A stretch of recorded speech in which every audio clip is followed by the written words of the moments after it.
बजारमा 2 दिन उच्च अङ्कको गिरावट आउँदा नेप्से परिसूचक 3000 अङ्कमा झर्यो। कारोबार रकम पनि 12 अरबमा सीमित। सरकारले विकास निर्माणको काम ठप्प पारेको प्रमुख प्रतिपक्षी एमालेका अध्यक्ष ओलीको आरोप। दीर्घकालीन आयोजनाहरूको काम अघि नबढाउन सरकारले नै परिपत्र गरेको भन्दै आक्रोश। र राष्ट्र बैङ्कद्वारा सेयर धितो कर्जाको म्याद 1 वर्ष थप। कोरोना प्रभावितले कर्जामा पुनर्संरचना तथा पुनर्तालिकीकरणको सुविधा।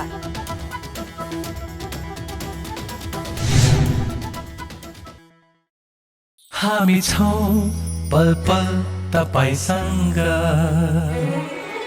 हिमाल पहाड तराईसँग, साथ छ हाम्रो बढ्ने कदमलाई। सलाम छ ती पोरखे हातहरूलाई, जिन्दगी सजाइदिन्छौँ हामी, हर सासको साथी बन्छौँ हामी। सुरक्षा अनि समृद्धि प्राण छ हाम्रो।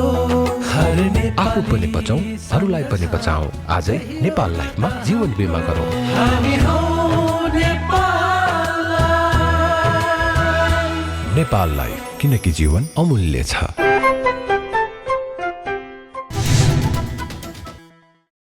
नमस्कार, कारोबार समाचारमा स्वागत छ। अब समाचार विस्तारमा। बुधबार पनि शेयर बजारमा उच्च अङ्कको गिरावट आएको छ। अघिल्लो दिन 56.03 अङ्कको पहिरो गएको शेयर बजार मापन गर्ने नेप्से परिसूचकमा आज पनि 48.22 अङ्कको पहिरो गएको हो। शेयर बजारमा बुधबार पनि फराकिलो अङ्कको गिरावट आएको छ। 4 दिनको लामो बिदापछि मङ्गलबार खुलेको शेयर बजारमा 56.03 अङ्कको पहिरो गएकोमा आज पनि 1.55% अर्थात् 48.42 अङ्कको पहिरो गएको छ। बढ्दो क्रममा करिब 3200 अङ्क नजिक पुगेको नेप्से परिसूचक 2 दिन फराकिलो अङ्कले घट्दा 3076.44 अङ्कमा झरेको हो। आज नेप्से परिसूचकका साथै कारोबार रकम समेत ठूलो अन्तरले घटेको छ भने कारोबारमा आएका सबै समूहको परिसूचक राताम्य भएका छन्।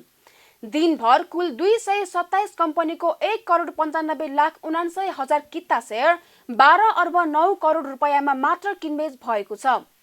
अघिल्लो दिन 2,03,00,000 किता शेयर जम्मा 16 अर्ब 12 करोड 44 लाख रुपैयाँमा किनबेच भएको थियो। जीवन विकास लघुवित्तको शेयर मूल्यमा आज पनि सर्किट ब्रेक लागेको छ। आइसिएफसी फाइनान्सको शेयर मूल्य पनि 10% नै बढेको छ। खानीखोला हाइड्रो पावरको शेयर मूल्य 9.98% घटेर ऋणात्मक सर्किट ब्रेक लागेको छ। अरुण काबेली र रिडी हाइड्रो पावरको सर्वाधिक शेयर कारोबार भएको छ।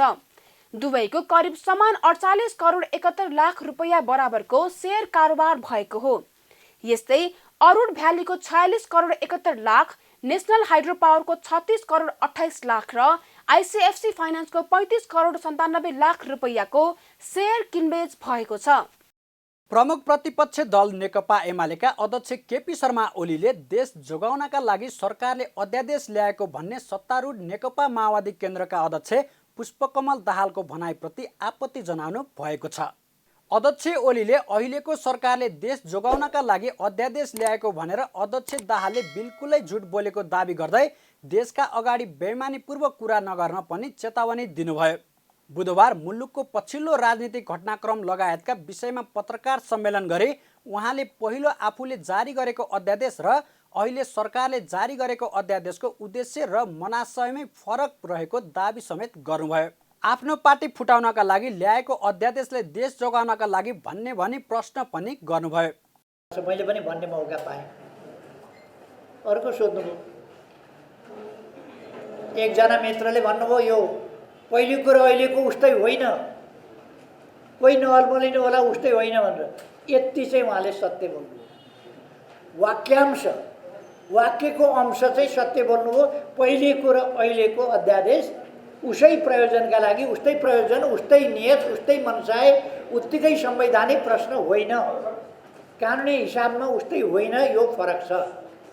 तर उहाँले साफ झुट बोल्नुभयो, देशका अगाडि बेइमानीपूर्ण कुरा गर्नुभयो कि उहाँले चाहिँ देशका लागि यो नेकपा एमाले पार्टी फुटाउन खोजेको देशका लागि सत्ताले यस्तो सरकारले राजनीतिक पार्टीभित्र बदनियतका साथ हात हालेर अनुचित ढङ्गले कानुन निर्माण गरेर अनुचित बाटोबाट कानुन निर्माण गरेर प्रतिपक्षी पार्टी फुटाउने कार्य अनैतिक कार्य हो। यो नैतिक कार्य होइन, यो बिल्कुलै अनैतिक कार्य हो। त्यसकारण यस्तो अनैतिक कार्य चाहिँ उचित हुन्छ कहीँ? यो उचित होइन। देश जोगाउनका लागि अध्यादेश, यो अध्यादेश नआएको भए देश के हुन्थ्यो त? के हुन्थ्यो देश? एमाले फुटाउन नपाएको भए देश के हुन्थ्यो त? बिलाउँथ्यो? यो बरफको डल्लो हो, यो घाममा राखे बरफको डल्लो हो, यो कर्कलाका पातको पानी हो। यो देश खत्रक्क झरेपछि कहाँ खस्यो खस्यो थाहा नपाउने के हुन्थ्यो त यो अध्यादेश देश जोगाउनका लागि भन्ने कुराको पनि त एउटा हद हुन्छ नि त। देश जोगाउनका लागि यो अध्यादेश, यो वितण्डा, यो असंवैधानिक क्रियाकलाप, यो अनैतिक कार्य नहुँदा देश जोगिँदैन। त्यसकारण यो बिल्कुल गलत परिभाषा हो, गलत व्याख्या हो। यस्ता गलत व्याख्यामा हामी कोही पर्नु हुँदैन भन्ने मलाई लाग्छ। अध्यक्ष ओलीले वर्तमान सरकारले कामै नगर्ने दाबी समेत गर्नुभयो। आफू नेतृत्वको सरकारलाई कामै गर्न नदिएको दाबी गर्दै उहाँले वर्तमान सरकार आफैले विकास निर्माणको काम ठप्प पारेको आरोप लगाउनुभयो। अध्यक्ष ओलीले दीर्घकालीन खालका आयोजनाहरूको काम अघि नबढाउन सरकारले परिपत्र गरेको उल्लेख गर्दै आक्रोश समेत व्यक्त गर्नुभयो।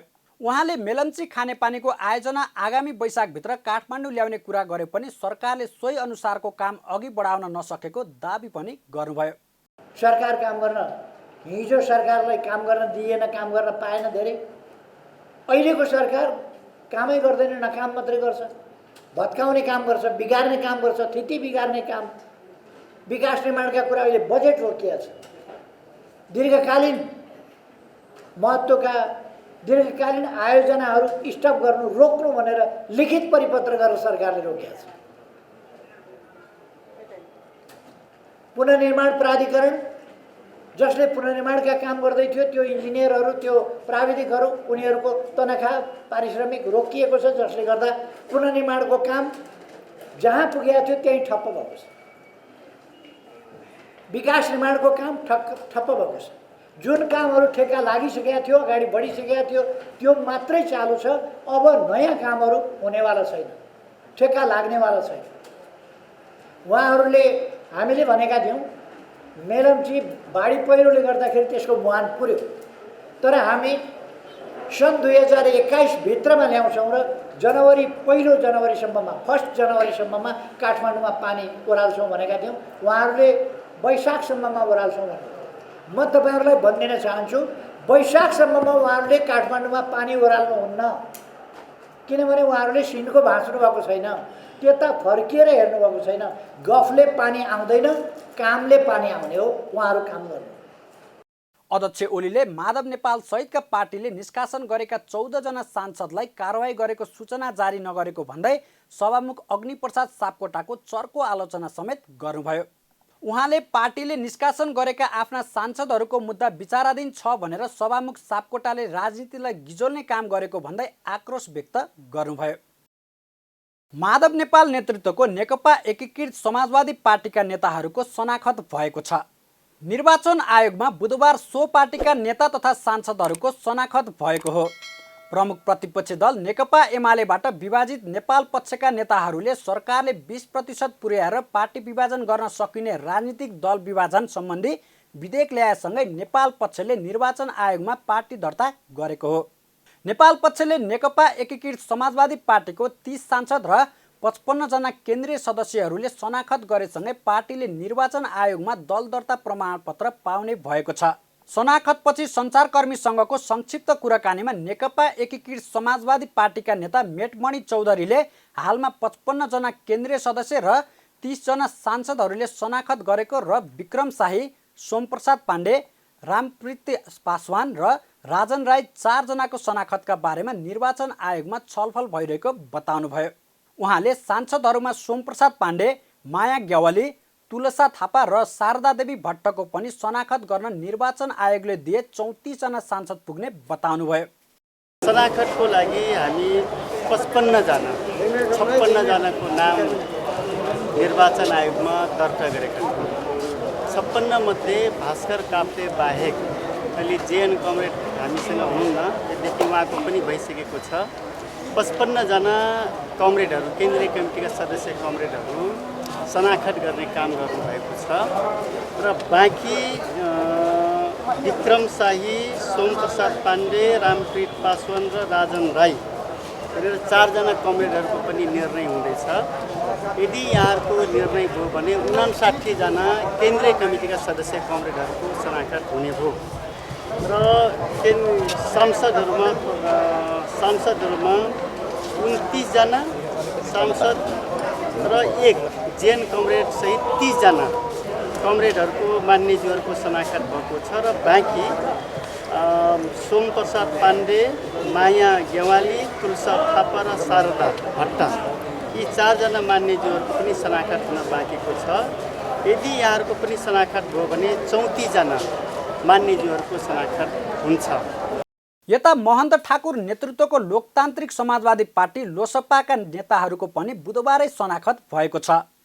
लोसपाको पक्षमा 14 जना सांसद र 17 जना केन्द्रीय कार्यकारिणी सदस्यहरूले शनाखत गरेसँगै सो पार्टीले निर्वाचन आयोगबाट दर्ता प्रमाणपत्र पाउने भएको छ। निर्वाचन आयोगले पनि लोसपालाई पार्टी दर्ताको प्रमाणपत्र दिने तयारी गरेको छ। पूर्व प्रधान न्यायाधीशहरूले संविधानमाथि राजनीति नगर्न राजनीतिक दलका नेताहरूलाई सचेत गराएका छन्। पूर्व प्रधान न्यायाधीश द्वय सुशीला कार्की र कल्याण कुमार श्रेष्ठले दलका नेताहरूको अहमताका कारण संविधानमाथि नै प्रश्न उठाउने काम गरिएको भन्दै आपत्ति समेत जनाउनुभयो। नेपाल कानुन समाजले काठमाडौँमा आयोजना गरेको एक कार्यक्रममा बोल्दै पूर्व प्रधान न्यायाधीश श्रेष्ठले संविधानमाथि राजनीति नगर्न नेताहरूलाई समेत सचेत गराउनुभयो। पूर्व प्रधान न्यायाधीश कार्कीले अहिलेको राजनीति राजाको पालाको नमुना जस्तो भएको बताउनुभयो। अहिलेको राजनीतिमा सबै मै हुँ भन्ने अहङ्कार र आफ्नो दलको नेताहरूलाई समेत मिलाउन नसकेर दलमा कोलाहल पैदा भइरहेको समेत पूर्व प्रधान न्यायाधीश कार्कीले आरोप लगाउनुभयो। संविधानमाथि राजनीति भयो। संविधानलाई जुन ढङ्गले गम्भीरतापूर्वक लिने हो त्यो लिएको जस्तो हामीले लाग्दैन।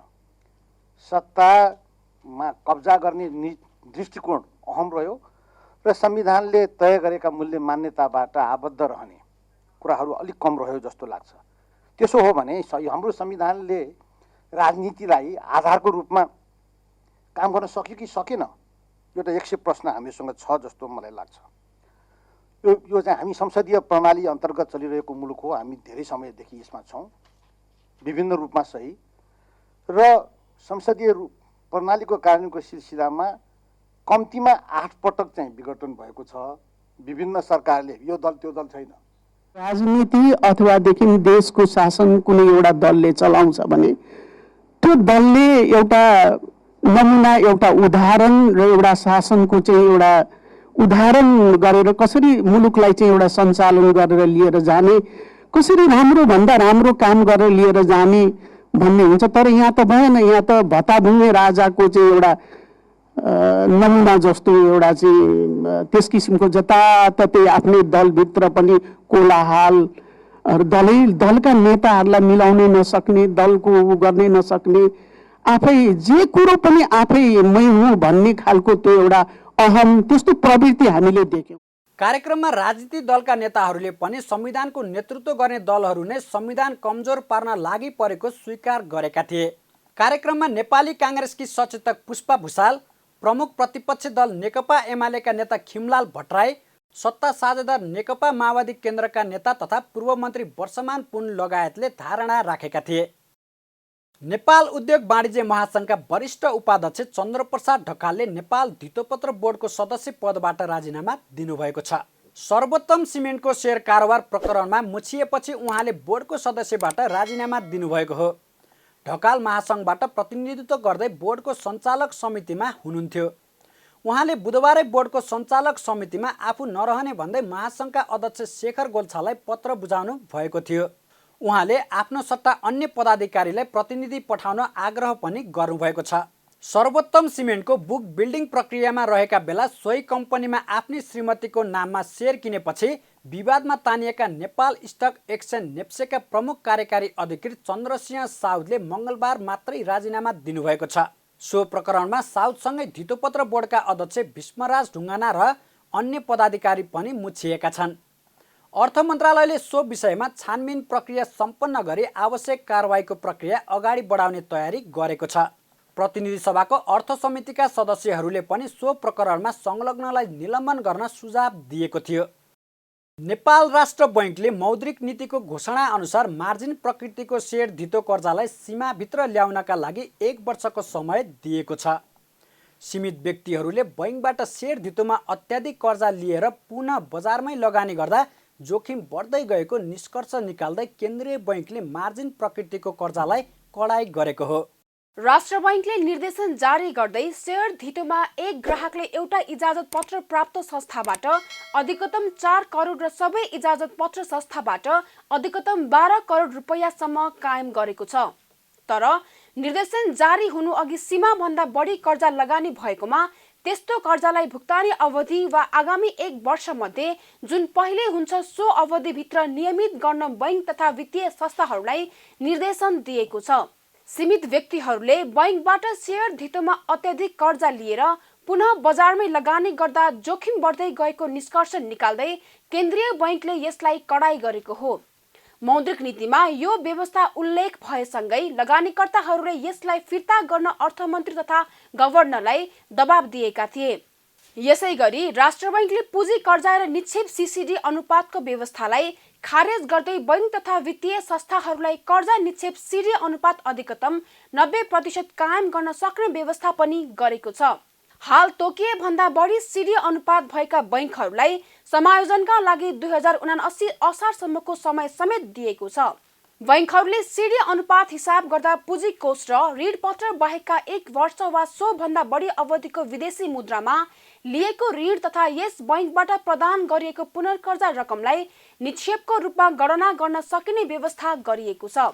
यो सँगै अब बैङ्कहरूले ऋणपत्र पुँजी कोषको अङ्गको रूपमा रहने वा नरहने सम्बन्धमा इजाजत पत्र प्राप्त संस्थाले ऋणपत्र जारी गर्दाकै बखत तोक्नुपर्ने र यसअघि जारी भएका ऋणपत्रहरू समेत 2079 असार मसान्तसम्मका लागि निक्षेपको रूपमा समेत गणना गर्न सक्ने निर्देशनमा उल्लेख छ। राष्ट्र बैङ्कले एकीकृत निर्देशन 2077 मा संशोधन परिमार्जन गर्दै कोभिड प्रभावित उद्योग व्यवसायलाई किस्ता तिर्ने म्याद थप गर्नुका साथै कर्जाको पुनर्संरचना तथा पुनर्तालिकीकरण गर्ने सुविधा समेत दिएको छ। यसै गरी बैङ्कहरूलाई मर्जरमा प्रोत्साहन गर्नका लागि थप सुविधाको घोषणा पनि गरेको छ।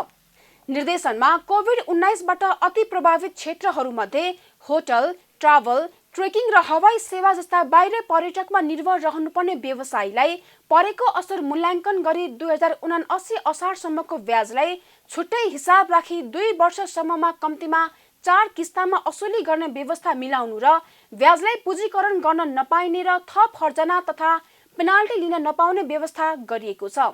यस्तै ऋणीहरूले 2078 असारसम्म भुक्तानी गर्नुपर्ने सावा ब्याज निषेधाज्ञाको कारणले भुक्तानी गर्न नसकेमा ऋणीको वित्तीय स्थिति मूल्याङ्कन गरी 2078 पुस मसान्तसम्म भुक्तानी म्याद थप गर्न सकिने समेत सुविधा दिएको छ।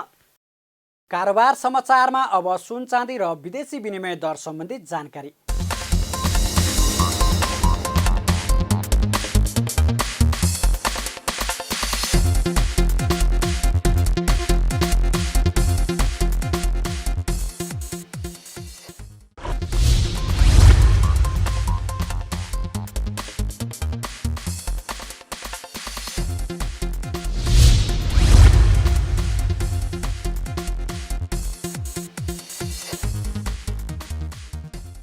बिदा हुनु अघि अहिलेसम्मका प्रमुख समाचार फेरि एकपटक। शेयर बजारमा 2 दिन उच्च अङ्कको गिरावट आउँदा नेप्से परिसूचक 3000 अङ्कमा झर्यो। कारोबार रकम पनि 12 अर्बमा सीमित।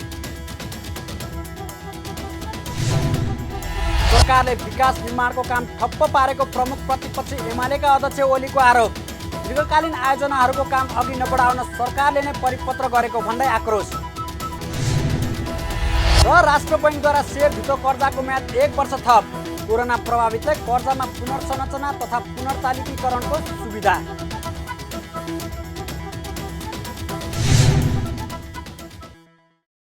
कारोबार समाचार सकियो। हामीलाई बिदा दिनुहोस्। नमस्कार।